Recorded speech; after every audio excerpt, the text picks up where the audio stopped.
یہ کہانی ایک ایسے آپریشن کی ہے جسے امریکی فوج کی تاریخ کی بڑی ناکامیوں میں سے ایک سمجھا جاتا ہے، کیونکہ اس میں سینکڑوں صومالی شہریوں کی ہلاکت کے ساتھ ساتھ 18 امریکی فوجیوں کی ہلاکت بھی ہوئی، جن میں سے کئی کی لاشوں کو موگادیشو کی گلیوں میں گھسیٹا گیا۔ نیٹ فلیکس نے اس واقعے کے بارے میں ایک نئی series surviving black hawk down release کی ہے، جس میں امریکی فوجی اور صومالی جنگجو 3 اکتوبر 1993 کی موگادیشو کی جنگ کو یاد کرتے ہیں۔ بعض دفاعی ماہرین کے مطابق اس آپریشن کی ناکامی نے امریکہ کو اپنی فوج کے مکمل انخلا پر مجبور کیا تھا۔ موگادیشو کی جنگ کے دوران صومالی جنگجوؤں نے امریکی بلیک ہاک ہیلی کاپٹر بھی مار گرائے تھے، جس کے بعد مطلوب وارلارڈ مسلح گروہ کے سرگنا جنرل فرح عدید کے ساتھیوں کو پکڑنے کے لیے شروع کیا گیا آپریشن امریکی فوجیوں کو بچانے کے ایک ریسکیو آپریشن میں تبدیل ہوا۔ اس امدادی آپریشن میں اقوام متحدہ کی امن فوج میں شامل پاکستانی دستوں نے بھی اپنے ٹینکوں سمیت حصہ لیا تھا۔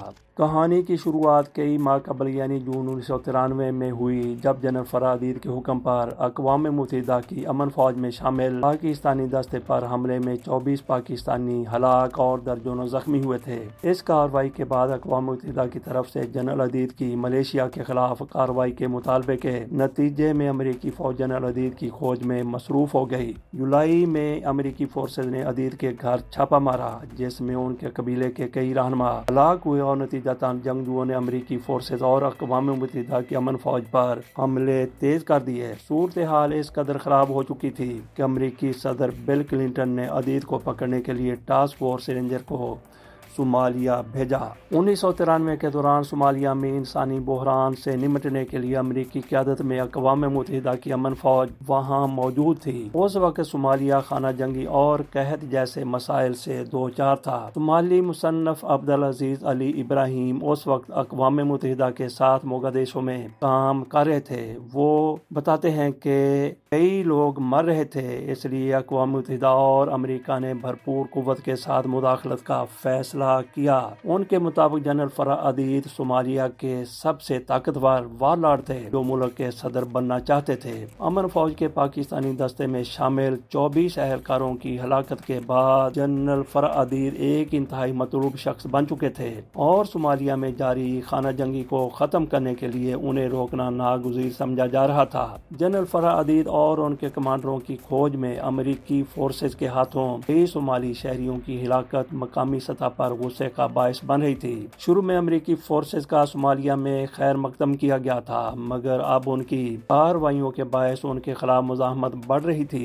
3 اکتوبر کو امریکی فورسز نے موگادیشو کی بکارا مارکیٹ میں واقع اولمپک ہوٹل میں جنرل عدید کے کنٹرول والے علاقے میں آپریشن کا منصوبہ بنایا، جس کے لیے ایک ایلیٹ فورس تشکیل دی گئی۔ ٹاسک فورس کے پاس خفیہ معلومات تھی کہ جنرل عدید کے کمانڈر وہاں ایک ملاقات کرنے کے لیے موجود ہوں گے۔ عبدالعزیز علی ابراہیم کے مطابق یہ دشمن کا علاقہ تھا جہاں کیا گیا آپریشن بری طرح ناکام ہوا۔ امریکی فورسز کی اس زمینی اور فضائی کارروائی میں سڑکوں پر بختر بند گاڑیاں اور ٹرکوں کے ساتھ ساتھ فضا میں ہیلی کاپٹروں کا پہرا تھا۔ تمام فوجی دستے اولمپک ہوٹل کی عمارت کی طرف گامزن تھے۔ اس آپریشن میں ہیلی کاپٹروں سمیت 19 ایئر کرافٹ، 12 وہیکلز اور 160 امریکی فوجیوں نے حصہ لیا تھا۔ ابتدا میں حکام کا خیال تھا کہ یہ آپریشن 90 منٹ میں ختم ہو جائے گا، تاہم اندازوں کے بالکل برعکس امریکی فورسز کی واپسی اگلے 17 گھنٹوں تک بھی ممکن نہ ہو سکی۔ اس شام عبدالعزیز گاڑی چلا کر گھر جا رہے تھے۔ انہوں نے بتایا کہ میں نے امریکیوں کو آتے دیکھا، ان کے گزرتے ہی عدید کی ملیشیا نے گلیوں میں رکاوٹیں لگانا شروع کر دی۔ اب امریکی چاہ کر بھی گولی چلائے بغیر واپس نہیں جا سکتے تھے۔ عدید کے حامیوں کی یہ ملاقات میرے گھر کے قریب ہو رہی تھی۔ 3:30 بجے امریکی دستے اس مقام تک پہنچ گئے جہاں ملاقات جاری تھی۔ وہ بتاتے ہیں کہ عمارت کو نیچے سے محفوظ بنانے کے بعد امریکی دستے بلیک ہاک ہیلی کاپٹروں کے ذریعے چھت پر اترنے لگے، مگر اسی دوران عدید کی ملیشیا نے فائرنگ شروع کر دی۔ مشن کے آغاز کے 50 منٹ بعد جنگجوؤں نے راکٹ لانچرز کی مدد سے پہلا بلیک ہاک ہیلی کاپٹر مار گرایا اور اس کے لگ بھگ 20 20 منٹ بعد دوسرے بلیک ہاک کا بھی یہی انجام ہوا۔ عبدالعزیز کے مطابق مجھے یاد ہے کہ جب پہلا ہیلی کاپٹر مار گرایا گیا تو میرے گھر سے 700 گز سے بھی کم فاصلے پر گرا۔ امریکی دستے اس ہیلی کاپٹر کو بچانے کی کوشش کر رہے تھے۔ اسی وقت ملیشیا نے دوسرا بلیک ہاک ہیلی کاپٹر مار گرایا۔ صورتحال یکسر بدل گئی۔ مار گرائے گئے ایک بلیک ہاک ہیلی کاپٹر کے امریکی پائلٹ مائیکل ڈیورنٹ یاد کرتے ہیں کہ دونوں بلیک ہاکس پر RPG سے گرنیڈ داغے گئے تھے اور یہ گھومتے ہوئے نیچے گر کر تباہ ہو گئے۔ مائیکل ڈیورنٹ نے بتایا کہ ہم 70 فٹ کی بلندی پر تھے اور حملے کے 12 سیکنڈ بعد ہم نیچے جا گرے۔ جیسے ہی 10 سے 15 منٹ میں ڈیلٹا فورس کے 2 کمانڈو ہمیں بچانے کے لیے آئے تو دشمن کو ہماری موجودگی کا علم ہو گیا۔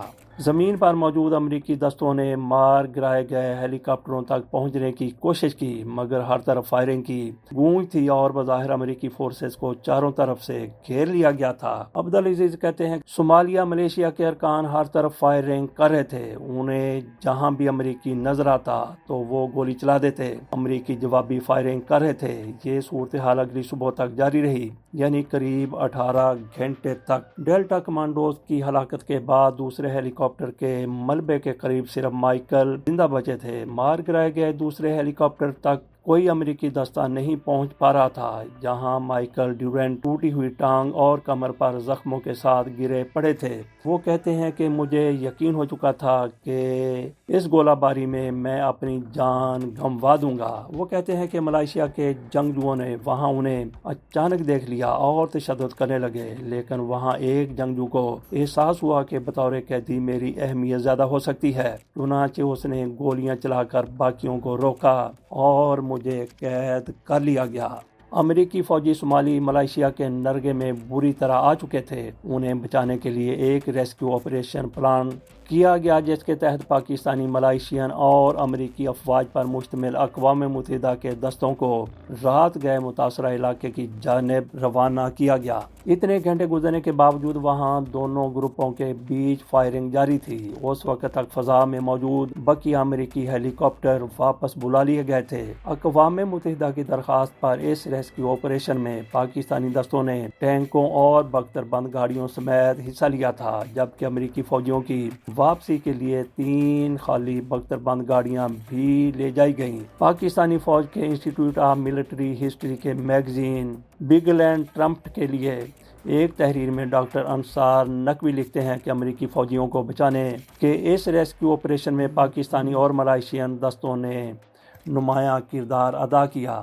ان کے مطابق ریسکیو ٹیم رات 11 بجے بندرگاہ سے روانہ ہوئی، جس میں سب سے آگے پاکستانی دستے اور ان کے بعد امریکی اور ملائیشین دستے لڑائی کے مقام کی طرف گامزن تھے۔ ڈاکٹر انصاری کے مطابق پاکستانی فورسز کو یہ ذمہ داری دی گئی تھی کہ کوئک رسپانس فورس کو بندرگاہ سے اولمپک ہوٹل تک لے جانا ہے، علاقے کا محاصرہ کرنا ہے اور فائر سپورٹ دینا ہے، اور جب رینجرز کو ریسکیو کر لیا جائے تو ان کا محفوظ انخلاء یقینی بنانا ہے۔ یعنی اس ریسکیو آپریشن میں پاکستانی فورسز کو سب سے پہلے اندر جانا تھا اور سب سے آخر میں باہر آنا تھا۔ ایک ٹینک آپریٹر سالدار افتخار نے انصار نقوی کو دیے گئے ایک انٹرویو میں اس آپریشن کو یاد کرتے ہوئے بتایا کہ پاکستانی ٹینک اس ریسکیو کی قیادت کر رہے تھے، مگر ان میں نائٹ ویژن یعنی اندھیرے میں دیکھنے کی صلاحیت نہیں تھی اور تنگ گلیوں سے گزرتے ہوئے انہیں شدید مزاحمت کا سامنا کرنا پڑ رہا تھا۔ اس تاریکی کے باوجود ریسکیو ٹیم دونوں ہیلی کاپٹروں کے ملبے تک پہنچنے میں کامیاب رہی اور پلان کے مطابق شدید فائرنگ کے تبادلے کے دوران آہستہ آہستہ پھنسے ہوئے امریکی فوجیوں کو بازیاب کیا جانے لگا، جبکہ کوئک رسپانس ٹیم کا ایک گروپ ملائیشیا پر جوابی فائرنگ کر رہا تھا۔ رات 3 بجے کے قریب ٹینکوں کا ایندھن ختم ہونے لگا تھا، کیونکہ یہ 3 گھنٹوں سے چل رہے تھے اور انہیں باری باری ری فیولنگ یعنی ایندھن بھرنے کے لیے بھیجا گیا۔ ملائیشین دستے میں شامل 2 بختر بند گاڑیوں پر راکٹ لانچر سے حملے کیے گئے اور اس ریسکیو آپریشن کے دوران ایک ملائیشین اور ایک پاکستانی فوجی کی موت بھی ہوئی۔ مارک باؤڈن کی کتاب بلیک ہاک ڈاؤن کے مطابق اس بڑی ریسکیو فورس میں امریکی فوجیوں سمیت امن فوج کے سینکڑوں اہلکاروں کے ساتھ ساتھ 4 پاکستانی ٹینک اور 28 ملائیشین آرمڈ وہیکلز شامل تھیں۔ بعد ازاں ایک انٹرویو میں اس بات کا ادراک اس وقت صومالیہ میں امریکی فورسز کے کمانڈر جنرل تھامس منٹگومری نے کیا۔ ان کا کہنا تھا کہ ریسکیو ٹیم میں پاکستانی ٹینکوں میں نائٹ ویژن کی صلاحیت نہیں تھی، مگر یہ صف اول میں تھے۔ تنگ راستوں سے گزرتے ہوئے ان کی رفتار کم تھی، اس کے باوجود آپریشن کامیاب رہا۔ جنرل منٹگومری کے مطابق موگادیشو میں صرف 8 ٹینک تھے، جن میں سے صرف 4 آپریشنل یعنی فعال تھے۔ ان کے مطابق یہ پرانے امریکی ٹینک تھے، ایک دور میں پاکستان کو دے دیے گئے تھے اور اب انہیں استعمال میں لانے کی درخواست کی گئی تھی۔ منٹگومری کہتے ہیں کہ انہیں ریسکیو آپریشن میں شامل پاکستانی اور ملائیشین فوجیوں پر فخر ہے۔ مارک باؤڈن کی کتاب بلیک ڈاؤن کے مطابق موگادیشو کا فٹ بال اسٹیڈیم، جہاں پاکستانی ہیڈ کوارٹر قائم کیا گیا تھا، گراؤنڈ ریسکیو کیے گئے زخمی فوجیوں سے بھر چکا تھا اور ان کے جسم پر سنگین چوٹیں تھیں، جس کی وجہ سے کئی زخمیوں کے کپڑے پھاڑ کر زخموں کا علاج کیا جا رہا تھا۔ تاہم ریسکیو آپریشن کے بارے میں 2001 میں بننے والی معروف فلم بلیک ہاک ڈاؤن میں پاکستانی شراکت داری کو نظر انداز کیے جانے کا الزام لگایا گیا تھا، جیسے سابق پاکستانی فوجی صدر جنرل پرویز مشرف نے اپنی کتاب ان دا لائن آف فائر میں لکھا۔